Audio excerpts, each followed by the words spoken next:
জয় মোহনবাগান সবাইকে। আমরা না মনে হচ্ছে এবার সেই ব্রিটিশ শাসনে বাস করছি।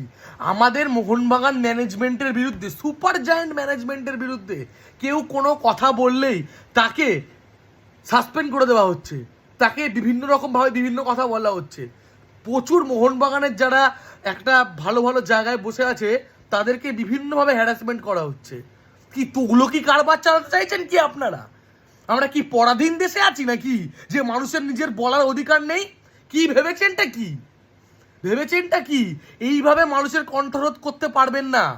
আপনারা আজ আছেন, কাল চলে যাবেন। মোহনবাগান ক্লাব ছিল, আছে আর থাকবে। তুগলকি কারবার চালাতে আসবেন না। মোহনবাগান সমর্থকরা কিন্তু প্রচণ্ড ক্ষেপে আছে এবার। তুগলকি কারবার এবার বন্ধ করতে হবে। যারাই বলছে তাদেরকেই একটা জিনিস করে দিচ্ছে। কেন ভাই?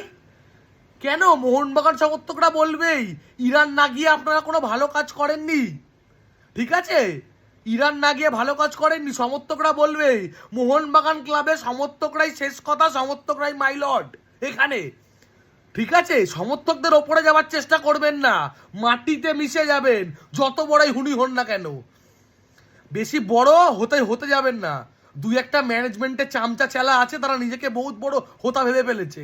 ভুল করছে না, আমি আবারও বলছি, ভুল করছে। নিজেদেরকে শুধরে নিন। মোহনবাগান সমর্থকরা বলবেই, সেটা আপনাদের নিতে হবে এখন। ইরান লাগিয়ে তাহলে পালিয়েছেন কেন? কেন মোহনবাগান পালিয়ে গেল? উত্তরটা দিন আগে। মোহনবাগান সমর্থকরা বললেই তার বিরুদ্ধে স্টেপ বার করছি। আগামী দিনে এগুলো বন্ধ করতে হবে। একদম হুঁশিয়ারি দিয়ে দিলাম ম্যানেজমেন্টকে। জয় মোহনবাগান।